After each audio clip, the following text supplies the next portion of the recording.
Today's episode of Beyond Basketball with Brian and Stint is hosted by former NBA player Brian Rowsome with guest Dave Hanners.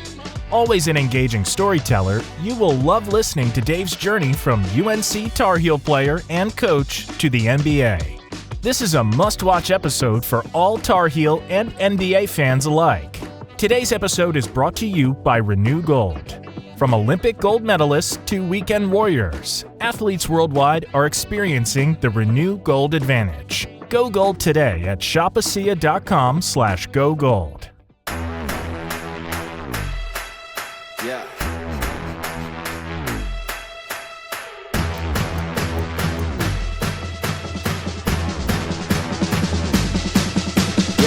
As a boy, always knew I one day had the courage to be king. Yeah, time flew when I grew up. Now I'm ready for the promise that it brings. Yo, now I go on a roll and I know that I'm never breaking down. I control all the flow on my soul, put a sword at the stone in the ground. She always said it would be someday. Seeing castles in the clouds. One way or another, when I step in the room, everybody better bow. So be careful how you talk to me, 'cause there's only one king, and there's only one crown, and there ain't enough room for us both on the throne. It's about to go down, so you better start running. Welcome back, everybody, to Beyond Basketball with Brian and Stint. My name is Brian Rowsome, former NBA player with the Charlotte Hornets. My co-host, Andrea Stinson, WNBA player, former All-Star, and also North Carolina State Wolfpack legend, is on assignment right now. But I am here with a really good friend of mine and a special person in my life, Mr. Coach Dave Hanners, formerly of the North Carolina Tar Heels and Detroit Pistons and Philadelphia 76ers. Coach Hanners, welcome to the show. Thanks, Brian. Great to be here. We were just talking about how we initially met, everybody. Coach Hanners was assistant coach at UNC Wilmington. I was playing high school basketball in a little town called Columbia, North Carolina. I walk into practice one evening, and sitting there is Coach Hanners and Coach Bobby Martin. And I had no idea who they were or why they were there, but he walked over, introduced himself to me, and told me that he was there to take a look at me. And ever since then, I can say that my life changed because I had a chance to actually have the platform to go to college. And a large part of it, Coach Hanners, is because of you. You took a chance on me when no one else would. You gave me a good recommendation to Coach Gibson, who was the head coach at the time, and the rest is history, my friend. So I want to say thank you right from the beginning for that.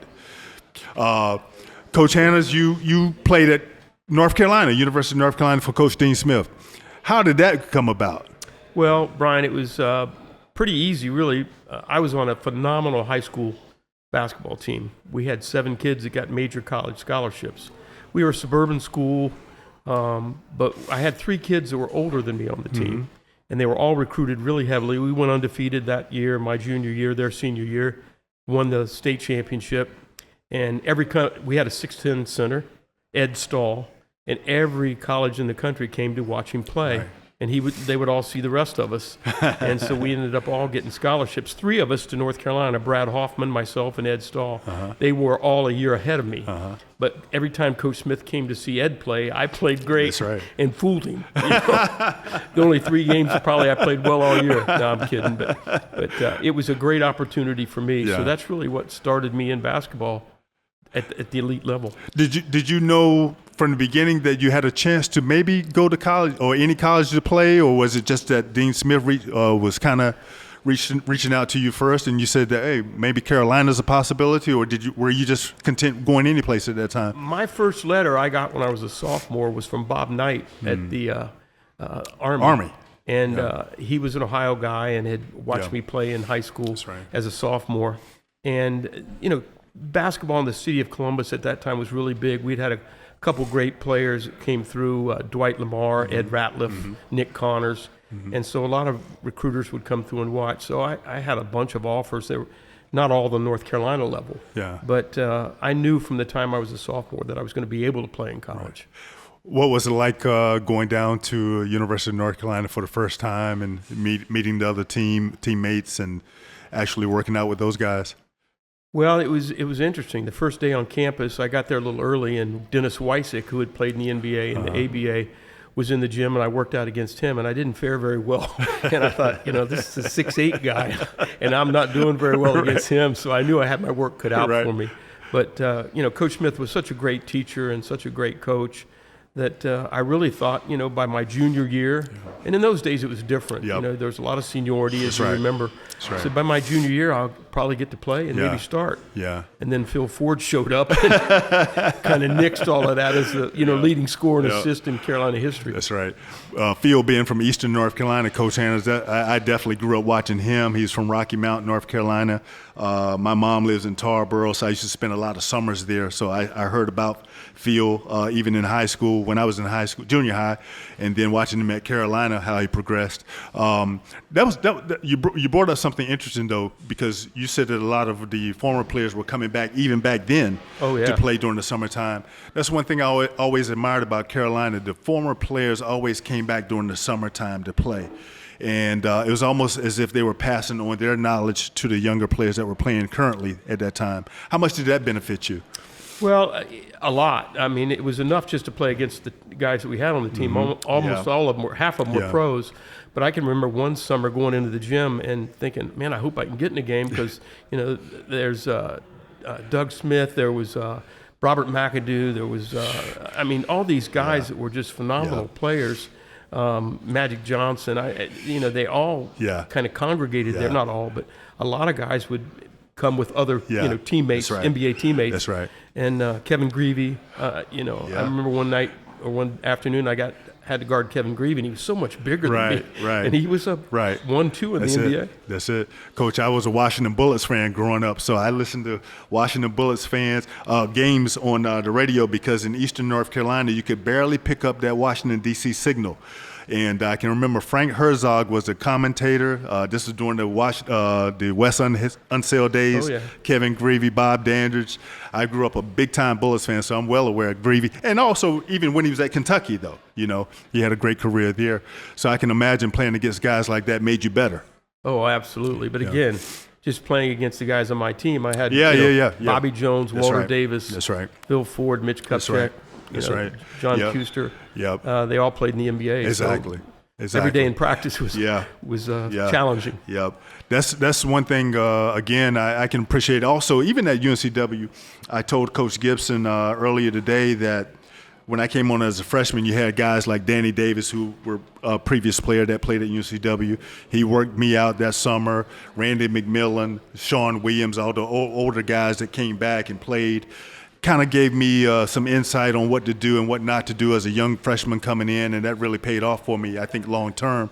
So you're right, those guys that the former players can really help as far as, just giving you some of those inside tips that you might not know about as a freshman coming in and pushing you, to keep working hard. That's true. That's very true.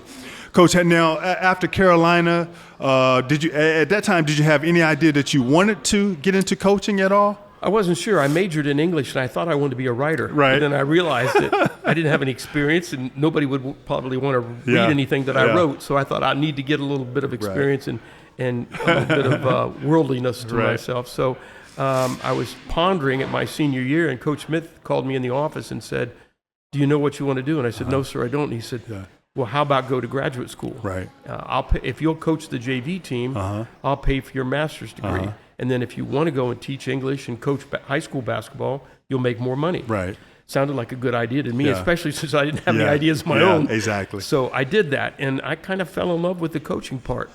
Coaching the JV team, you got to do all the things that the varsity was doing in terms of watching Coach Smith coach and running the same plays and everything. You didn't have the talent level. That's right. But there was nobody putting pressure on you to win either. Absolutely. So it was a great learning ground to become a coach. So I did that for 2 years, and then went to, Coach Smith got me a job at University School in Milwaukee. The headmaster from Durham Academy, where his children went to school, had left and gone to Milwaukee to a private school, and he'd called Coach Smith and said he needed a basketball coach who could coach a discipline or teach a discipline. And so I fit the bill, so I went up there and did that for a year. And Milwaukee was too cold. They had 100 inches of snow and 60 consecutive days where the temperature didn't make freezing. So I said to Coach Smith I had to get a different job, and he found a job for me in North Carolina at Westover in Fayetteville.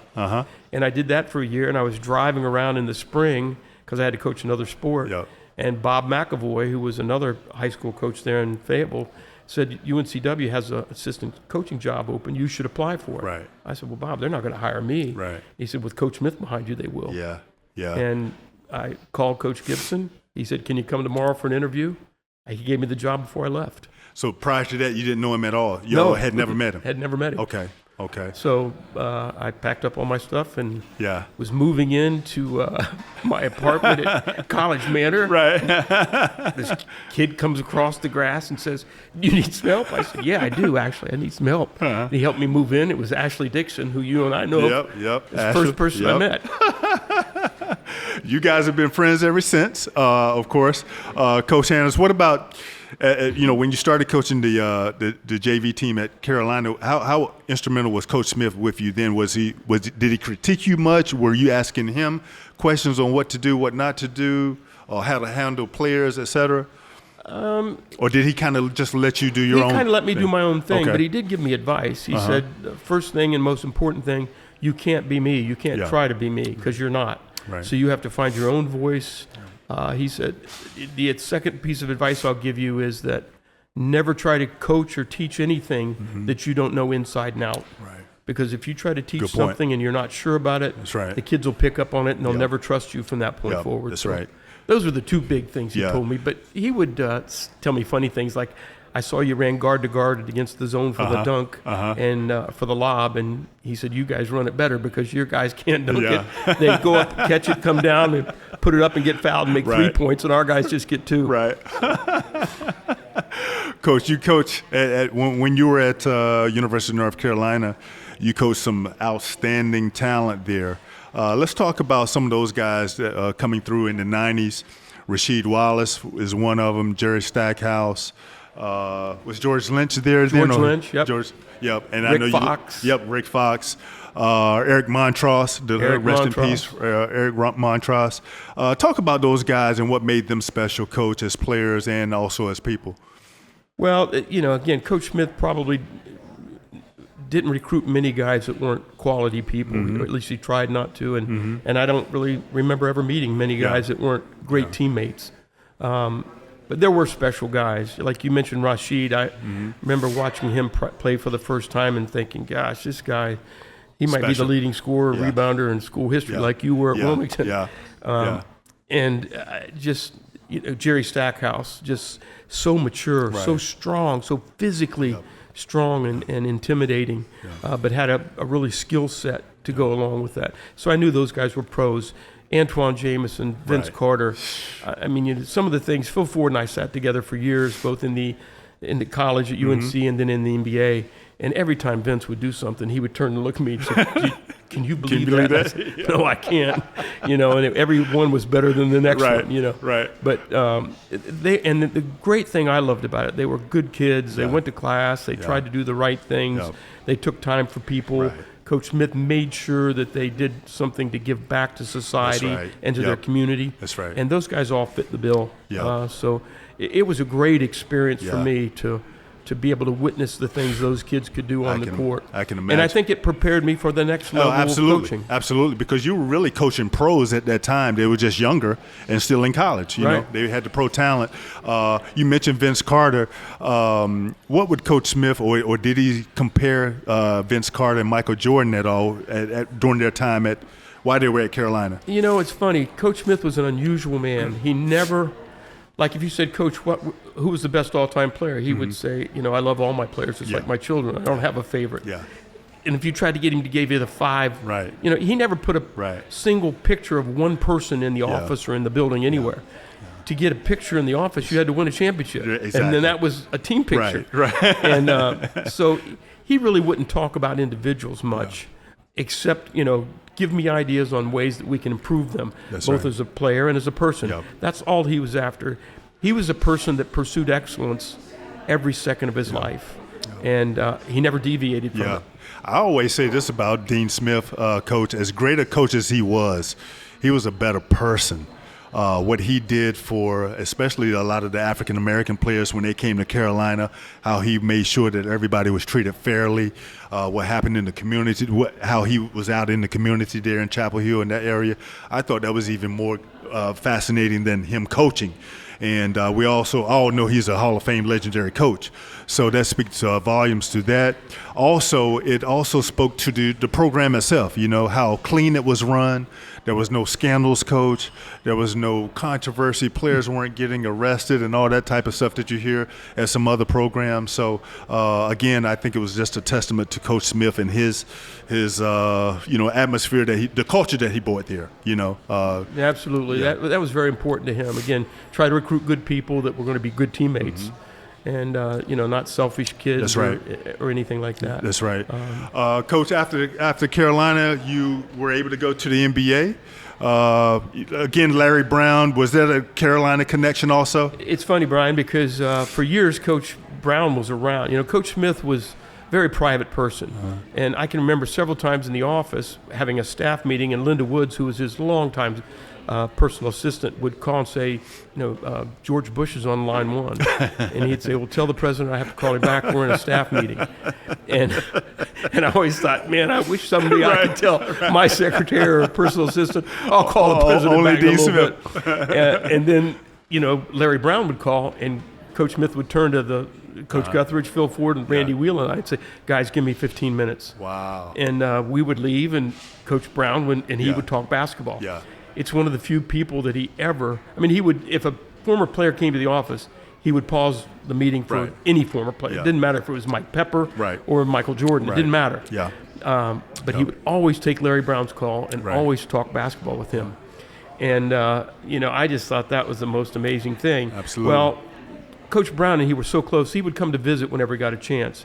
And when he came to visit, he would always come to me and say, can you give me the latest things Coach Smith has drawn up? Yeah. And I would ask Coach Smith, of course, before I did it. And he said, of course, you can give Larry anything. So I would go get the playbook and copy it and give it to Coach Brown. Yeah. And that sort of started our relationship. Right. And I would drive him to the hotel sometimes, back and forth, to practice in Coach Smith's office. And when, Coach Guthridge retired and they hired Matt Doherty, well, he let all of us go. And the first call Coach Smith said he got was from Larry Brown and said, you asked me to hire Dave, Phil, and Pat, so I can only take one. I want Dave now, but and eventually hired Pat and Phil too. Unbelievable. Your time with the Philadelphia 76ers coach, of course, we all know Allen Iverson was there at that time. What was that like for you as far as working with AI? And you guys had a good team too. Oh yeah, we went to the finals my very first year. Got beat 4-1 by the Lakers. We beat them in game 1. Yep. And then David Stern told Larry Brown that Dikembe had to stop putting his face on Shaq's elbow. And Coach Brown said, like he would really do that. Right. But it was a great experience for me. We had a really good team, a cohesive team. Eric Snow was a bulldog of a point guard. Aaron McKee. Tyrone Hill, George Lynch, Theo Ratliff, really good group and Coach Brown had to do that with Allen because not just anybody could play with Allen. Yep. Coach, I thought that was a genius move and something that I still don't see coaches do today, and that was when he took Allen Iverson off the ball. And, instead of, since he was a scoring point guard at the time when he came in the league, he took him off the ball, had Eric Snow do that, and let Allen Iverson just focus more on scoring. Then you surrounded him with enough shooters, enough role players to play their role, and it worked out genius for you guys. There was a funny story, and then I was standing there at the time when we had the waiter, Tony Kukoc, had come in for a brief time, and he came up to Coach Brown in practice and said, Coach, that guy down there, he won't pass me the ball, and I'm the waiter. I serve everybody up in the NBA. He needs to give me the ball so I can make everybody better. He said, Tony, you've been playing with him for 3 weeks. He shoots 33 times a game and makes 8. Get an offensive rebound if you want the ball. And Tony Kukoc, crazy American coach, and walked off. But it was challenging coaching Allen. Yeah. And I don't think that you could really coach Allen at that time of his life. Right. And he was the fiercest competitor I've ever been around. Yeah. I mean, if anybody tells you that he wasn't a great player, they're wrong. Yeah. He was a great player. Yeah. He didn't always really treat his teammates well, but I think he learned from that as he got older. Right. And Coach Brown just did a marvelous job of managing him. Yeah. You know, giving him enough plays and enough shots to, keep him basically happy. Yep. And got players around him that would, do all the other stuff. After those Sixers days, Coach, you moved on with Larry Brown over to the Detroit Pistons. Let's talk about that Pistons team. Of course, the years you were there, you guys went to the finals, I believe, both every years, year. Both years. Yeah. That's right. You won it in 2004 against the Lakers. You beat them 4-1 in what was to most people as a surprise, but looking back at it, Coach, you guys were one of the best defensive teams. I think the best defensive team in NBA history. Let's talk about that team you had there. Coach Brown doesn't get enough credit for certain areas of his coaching. And, he's really an offensive coach that kind of tried to recruit defensive-minded people so that you had the best of both worlds.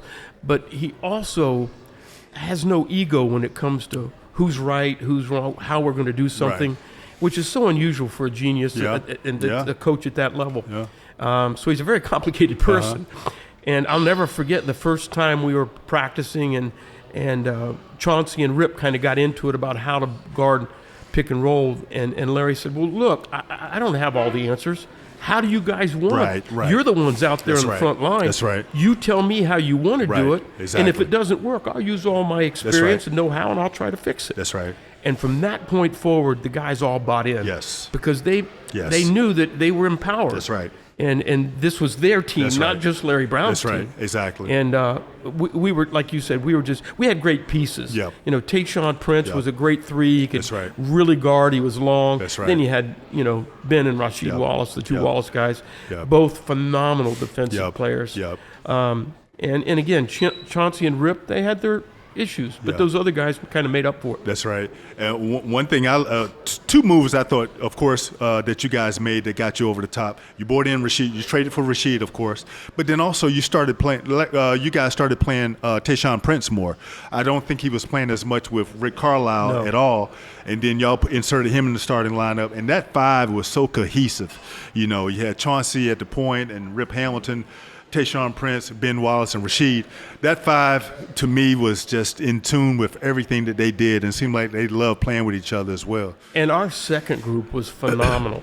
I mean, depth in the NBA is so important. And we had, Lindsey Hunter and Mike James as the two backup guards. Yep. And they were the two best defensive guards in the league. Yeah. The other team couldn't bring the ball up against them. So, it was just they couldn't sub because their second guys would just turn the ball over. That's right. And then we had, Corliss Williamson. Mimmo Okur. That's right. And Elton Campbell. That's right. And Elton was the veteran, the smart guy. Yes. And Mimmo could block shots, could rebound, could shoot threes. Yep. So we just had a great group. Yep. And Okur went on to Utah, I remember, and became close to an all-star because he started playing a lot more. Absolutely. It just goes to show you how he couldn't get as much playing time with you guys there, But, you did have a deep team. It seemed like, I'm wondering now, Coach, how did anybody score in practice? Because everybody is so locked in defensively, you rarely find that. Yeah, well, we didn't scrimmage. Much to the chagrin of all of our players, we didn't scrimmage a lot. We did a lot of drill. Larry was a college coach in a lot of ways. He drilled, he went over a lot of – but he was smart too. Yeah. He went over a lot of plays. He knew we had a veteran group. That's right. And he didn't work them to death. Like what he would say is, you guys are a joke. You go over there and I'm going to take the young guys and we're going to practice. That's right. So he'd take all the young guys and he would work them to death, and the other guys got to shoot and, take care of their bodies. Yeah. After the Pistons, let's stay with the Pistons for a second, Coach. You guys win a world championship in 2004. You upset the Lakers. You guys held Kobe Bryant and Shaq really to shooting below 50%. They struggled the whole series. Then the next year, you play the San Antonio Spurs and go to Game 7, if I'm not mistaken. Take us through that Game 7, Coach. What you guys' mindset was going into that and so forth. Well, it was always a big thing who could get home court advantage, and Joe Dumars was always mad at us because we didn't quite get home court advantage. The Spurs did. But the thing that kind of said it, we were up. If we would have won, I think it was Game 2 or 3, 2, because it was in San Antonio. We probably would have won the Right. series because we came back and played three straight at our place. That's right. And, Ginobili, they ran the game was close. There was 5 or 6, 7, 8, 10 seconds left, and we're up 2. And they ran a baseline play that they called 221. They always ran it, and it was for Ginobili, a triple screen for Ginobili coming off. And Bob Horry was taking the ball out, big shot Bob. That's right. And he throws it to Ginobili in the corner, and Rashid, for whatever reason, thought went to help too much. And I know Rashid was one of the smartest guys I ever coached, and he thought, he's left-handed. We've got him deep in the corner. He'll never be able to throw it over me. So, because Coach, in the huddle, we said, no fouls, no threes. That's right. They drive to the basket, contest it, go straight right. up, and we'll win the game. And so he throws the ball, or he throws it to him in the corner. Rashid goes to double. He jumps out of bounds and throws it right-handed back to Ori, stepping on. He hits a 3. Yep. We lose the game in overtime. I remember that. And we always think that, Rashid got us there. Yeah. I mean, as Absolutely. much as anybody Absolutely. did. So it wasn't Absolutely. really his fault. Yep. And he was such a brilliant defensive-minded player that we just said, hey, that worked 99% of the time. So that's right. But we always go back to that. If we just won that game, we would have probably won the whole series. Absolutely. You guys were, and even after that, I know the Pistons teams continue to stay very, very strong. I think they went to the Eastern Conference Finals a couple times after that, but were never able to get back on top. I really enjoyed just watching you guys play, though, Coach, because every night it could be a different guy that was the leading scorer. You pretty much knew Ben Wallace was going to lock up whoever he was guarding. He would probably be the leading rebounder. But Chauncey could give you 25 on a given night. Rashid, 25. Tayshaun Prince could step in and give you 18 on a given night. And I guess that played right into the way that Larry Brown wanted you guys to play, right, as a team. And absolutely. He always had the saying, play the right way. Yeah, and, it's interesting.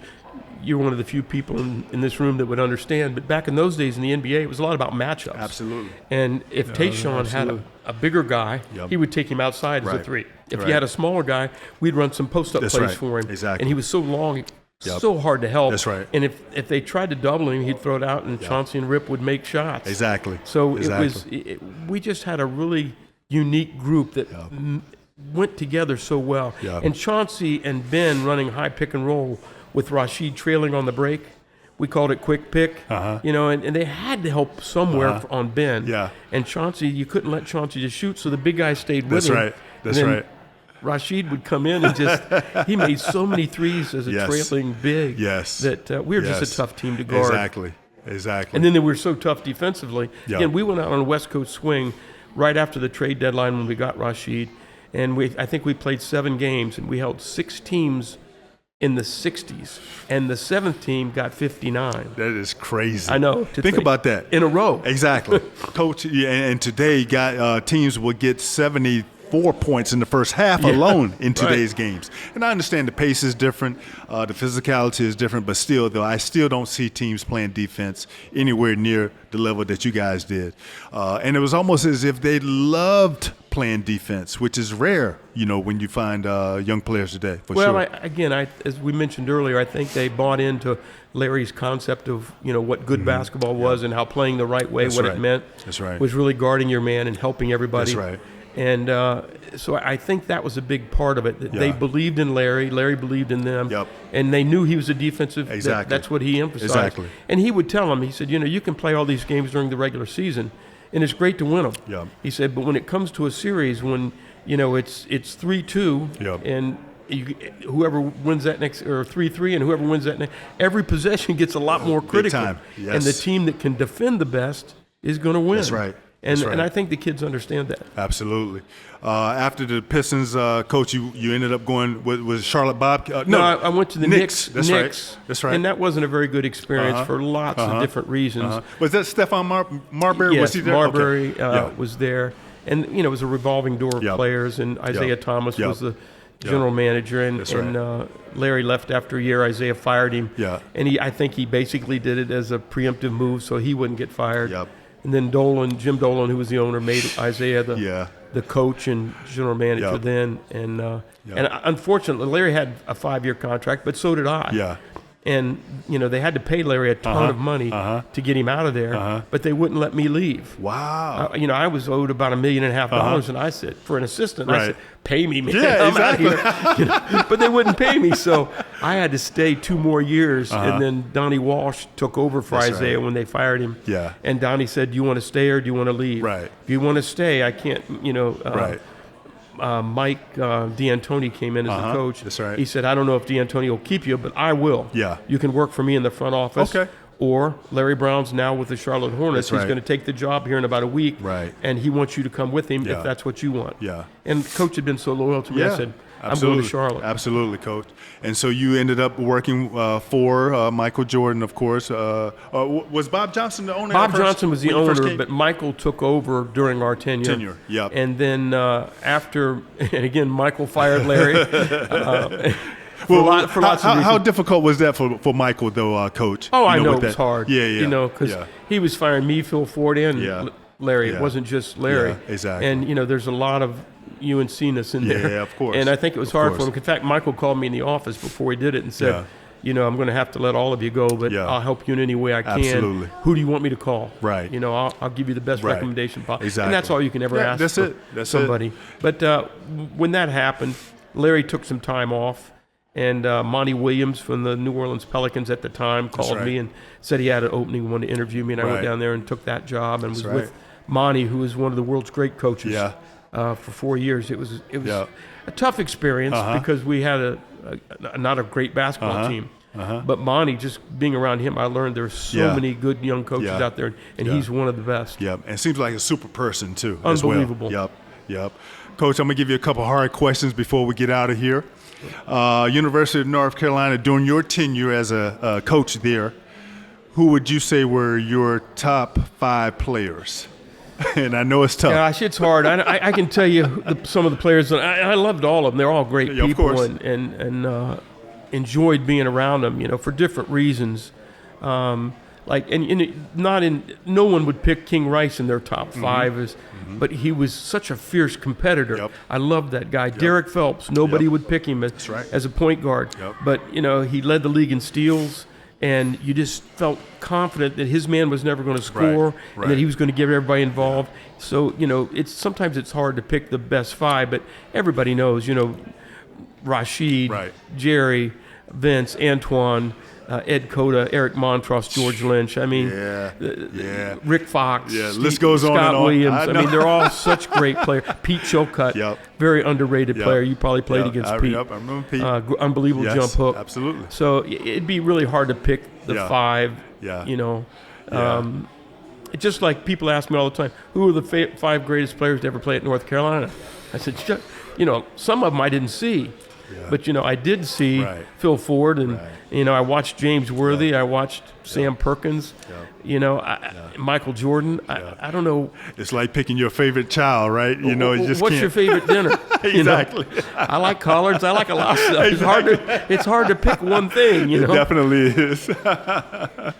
Yep. Coach, you've had a outstanding career coaching. I know you've had a chance to meet and people from celebrity status on. You've been around great legends of the game, Coach Smith, of course, being one of them. All the former players that came back, that you got a chance to meet and greet. I just look at your career and say, hey, it's all because of you. You had help, don't get me wrong, but you did enough of the right things though yourself along the way. And again, Coach, I want to say thank you again on a personal note, because had you come back from Columbia, North Carolina after seeing me, and if you had given Coach Gibson the no, if you would have said no to maybe him signing me, I don't know where I would have been. And I really mean that, Coach. So I want to say thank you for just letting him know that you thought I was a decent player enough for him to maybe sign me. And I told him earlier today that because he did take a chance on me, because you took a chance on me, I wanted to repay him by doing well. And that's one of the things that inspired me when I came to UNCW. Even though you weren't here when I finally did come, I know that I wouldn't have been here without you. So I want to say thank you, Coach Hanners, for that. Well, you're welcome. My one regret, Brian, is that there was a kid that we signed that would have played with you that would have made your career a lot better. And who was that? His last name's McMillan. His first name's Nate. Nate. If he had just done a little bit better Right. at his last semester at Inlow, you would have played with him. Because he ended up going to Chowan. He went to Chowan, and I couldn't get him back. That's right. But he signed a national letter with us. I didn't know that. And Coach, because his older brother, Randy, people don't know this, his older brother, Randy, played at UNC Wilmington. So that makes sense now that I think about it. Randy asked me to go watch him. Wow. And I said, who's recruiting him? He said, well, nobody. Yeah. And I went up and watched him. I said, this kid can play. Right, right. And believe it or not, Coach, I remember, so UNCW, of course, recruited me. Then Bob Burke, the former coach at Chowan, recruited me also. He took me on a visit up to Murfreesboro. And who did I meet? It was Nate McMillan. I remember that like it was yesterday. He was sitting in his dorm room. I didn't know who he was. I knew he was from Raleigh, but I didn't know how good he was, etc. But you're right, though. I wish, now looking back at it, that Nate and I would have played together. Would have been awesome. I think then we would have been able to overtake Navy and David Robinson at that time, Coach. That's for sure. Coach Dave Hanners, again, thank you, sir, for everything, for the memories, for just, standing, all the things that you've done for me over the years. I'm just a little small step on the big ladder that you've been around with these older players, the other players that you've had, the superstar players, the Hall of Fame players that you have. For you to even remember me, Coach, I'm just thrilled. I really am. I mean that. First is always the best. Yeah, I guess so. But Coach Hanners, again, thank you so much for everything that you've done for me, sir, and I appreciate it. God bless you. Continue on. Thanks again for everybody tuning in to Beyond Basketball with Brian. This has been a wonderful, special podcast for me because Coach Hanners, again, took time out to come and be with me. Please like and subscribe to our YouTube channel. Please continue to watch our episodes. We'll have more in the near future. Again, Coach Hanners, thank you again, sir, Thanks for being having on me the show. Brian. Thank you.